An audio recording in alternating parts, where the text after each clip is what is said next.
नमस्कार दोस्तों, धर्म रहस्य चैनल में आप सभी का एक बार फिर से स्वागत है। आज जो अनुभव हम लोग लेने जा रहे हैं, यह एक साधव ने ईमेल पत्र के माध्यम से लिख करके भेजा है और उन्होंने एक कथा को सुनाया है जो कि डाकिनी साधना से जुड़ी हुई है और यह उन्होंने मेरे द्वारा इंस्टामोजो में उपलब्ध कराई गई साधना से प्रभावित होकर के ही भेजी है। तो चलिए जानते हैं इस कथा के विषय में, साथ ही साधना का जो विवरण है वह भी। प्रणाम गुरुजी। सबसे पहले तो मैं आपको विशेष रूप से धन्यवाद देना चाहता हूं कि आपने विभिन्न प्रकार की तांत्रिक और गोपनीय साधनाएं अपने इंस्टामोजो स्टोर पे उपलब्ध करवा रखी हैं, जो कि सस्ते मूल्यों पर उपलब्ध हैं। साधक अगर गुरु मंत्र का अनुष्ठान पूरा कर चुका हो तो इस तरह की साधनाओं के द्वारा वह सिद्धि भी प्राप्त कर सकता है। गुरुजी, आपने बहुत समय पहले डाकिनी नाम की साधना अपने इंस्टामोजो स्टोर पर डाली थी और यह साधना बहुत खतरनाक भी मानी जाती है। तो इस साधना को करने के लिए ही मैंने कृष्ण पक्ष की चतुर्दशी की अर्धरात्रि से इसे शमशान भूमि में करने की कोशिश की थी। तो तब मैंने विभिन्न प्रकार से जैसा अपने अपने स्टोर में बताया है वैसा ही सब कुछ करके मंत्रों का जाप किया। तब मैंने रात्रि के समय एक भयानक दर्शन किए थे। आपको यकीन नहीं होगा, जहाँ पर जिस शमशान भूमि में मैं यह साधना कर रहा था वहाँ निकट ही एक नदी बहती है और उस नदी से मैंने एक स्त्री के नहाने की तीव्र ध्वनि सुनी। वह ध्वनि इतनी दूर से भी इतनी तेज आ रही थी कि मैंने अपनी आंखें खोलकर देखा। तब मैंने एक स्त्री को निर्वस्त्र अवस्था में पानी से बाहर निकलते देखा। उसकी खूबसूरती बहुत ज़्यादा थी और तुरंत ही लगभग मेरे मन में गलत विचार आने लगे थे कि तभी मैंने देखा सामने जलती हुई चिता में रखी हुई लाश की खोपड़ी उसने हाथ डालकर बाहर निकाल ली और उसे अपने हाथ में गेंद की तरह खेलते हुए उसी अवस्था में वह इधर उधर जाने लगी। मैं तुरंत समझ गया और मैं यह बात समझ गया कि यह साधारण साधना नहीं है, मेरे बस की नहीं है। अगर इतनी दूर से ही इतना खतरनाक यह कर सकती है तो अगर मैंने इसे सिद्ध करने की कोशिश की तो मेरा क्या होगा। लगभग उसी दौरान मेरे शरीर पर विभिन्न प्रकार के घाव भी हो गए थे। शायद मैंने अपनी रक्षा का पूरा प्रबंध नहीं किया होगा और मेरी खोपड़ी भी जो सामने रखी थी उसमें भी तरह तरह के हलचल होने लगी थी। फिर मैंने घबराकर यह साधना छोड़ दी। लेकिन गुरुजी, इस साधना के अनुभव के आधार पर मैं आपको मेरे ही एक मित्र के द्वारा बताई गई साधना के विषय में बता रहा हूँ और उस डाकिनी के बारे में बताना चाहता हूँ। गुरुजी, मेरी उससे जब मुलाकात हुई थी तब उसने बताया था कि ऐसे ही जैसे तुम यह बातें सोच रहे हो, एक व्यक्ति ने शमशान भूमि में जाकर इस भयानक साधना को किया था। तब रात्रि के समय अचानक से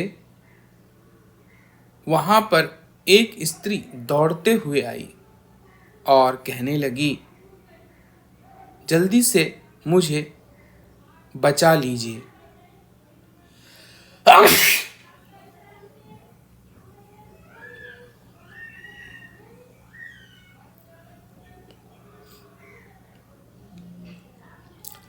क्योंकि मेरा पति मुझे आज जान से मार देगा। वह तलवार लेकर दौड़ता हुआ इधर ही आ रहा है। तो उस व्यक्ति ने कहा, ठीक है, सामने जो झोपड़ी मैंने बनाई है उसके अंदर चली जाओ। वह मेरे रहने का स्थान है, तुम्हें वहां कोई नहीं खोजेगा। और यह कहकर वह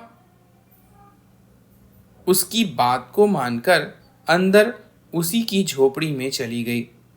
इधर नंगी तलवार लेकर एक व्यक्ति चारों तरफ बड़ी तेजी से विचरण कर रहा था। वह इस व्यक्ति के पास भी आया और उसने पूछा कि क्या तुमने किसी स्त्री को इधर आते देखा है? तो इन्होंने कहा, नहीं, मैंने किसी स्त्री को नहीं देखा। तो उसने कहा, अगर वह मिले तो मुझे अवश्य बताना, उससे बहुत खतरा है, तुम सोच भी नहीं सकते हो। इसीलिए आज ही की रात्रि में उसके साथ जो कुछ करना चाहो कर सकते हो। कल फिर से वह बहुत ज़्यादा ताकतवर हो जाएगी। यह कहकर वह वहां से निकल गया। यह व्यक्ति अपनी साधना को कर रहा था। साधना को पूर्ण करने के बाद अपनी झोपड़ी में अंदर गया और वहां जब उसने देखा कि वह पूरी तरह से सजी धजी बैठी हुई है, वह जैसे इसी व्यक्ति का इंतजार कर रही हो, और कहने लगी, आपने मेरी जान बचाई है, इसके लिए मैं आपका शुक्रिया अदा कैसे करूं? मैं आपके लिए भोजन और बाकी चीज़ों की व्यवस्था कर देती हूं। कम से कम आप मुझे सेवा में रखिए तब तक जब तक कि मेरा पति आकर मुझे ढूंढना बंद नहीं कर देता है। तो वह व्यक्ति उसकी बात को मान जाता है और वह उसके लिए भोजन सामग्री इत्यादि अच्छी प्रकार से बनाकर रख देती है। और लगभग कुछ दिन ऐसे ही चलता है। फिर एक रात्र वह उसके पास आती है और कहती है, मुझे मेरे पति से कभी सुख नहीं मिला है, मैं आपसे प्रेम करने लगी हूँ। और वह उसका आलिंगन करने लगती है। व्यक्ति भी उसके झांसे में आ जाता है और दोनों में शारीरिक संबंध बन जाते हैं। इस प्रकार अब रोजाना वह पत्नी की तरह ही उसकी सेवा करने लगती है कि एक दिन अमावस्या में जब रात्रि के समय दोनों एक दूसरे से लिपटे थे, अचानक से उस व्यक्ति को महसूस होता है कि कुछ गड़बड़ है। वह दीपक जलाकर देखता है तो आधे जले शरीर वाली स्त्री, जिसका मुंह बड़ा ही भयानक था और कीड़े जिसके खोपड़ी से लेकर दांतों तक घूम रहे थे, इतने भयानक स्वरूप वाली स्त्री के साथ, जो कि आधी जली हुई लाश के जैसी और कच्चे मांस को जैसे कीड़े खाते हैं वैसे ही दिख रही थी, अभी तक उसी के साथ शारीरिक रूप से संबंध बना रहा था। यह देखकर वह तुरंत भागता है। तब वह कहती है, मैं तुम्हें नहीं छोड़ूंगी, मैं अब सिर्फ तुम्हारे साथ ही रहूंगी। इस प्रकार कुछ दिनों में उस व्यक्ति की तबीयत खराब हो जाती है और फिर एक दिन उसकी मौत हो जाती है। यह एक सत्य घटना है। उसने मुझे ऐसा ही बताया था, तो मेरा भी मन हुआ कि मैं आपको भेजूं। उस दिन जब मैंने साधना की तो इसी तरह की परिस्थितियों को देखकर मैंने यह साधना छोड़ दी थी।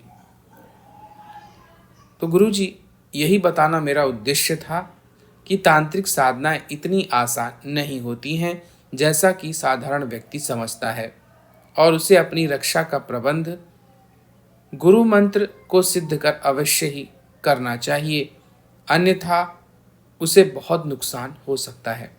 आपका विशेष रूप से धन्यवाद।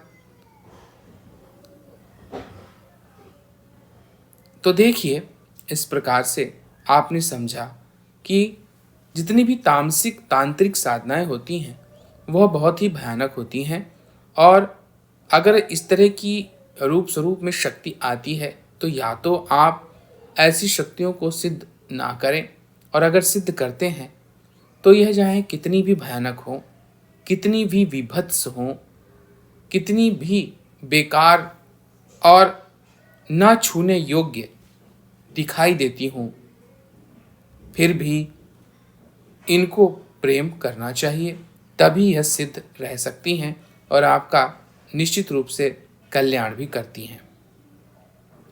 तो यह थी जानकारी और कहानी डाकिनी साधना की। आप सभी का दिन मंगलमय हो। जय मां पराशक्ति।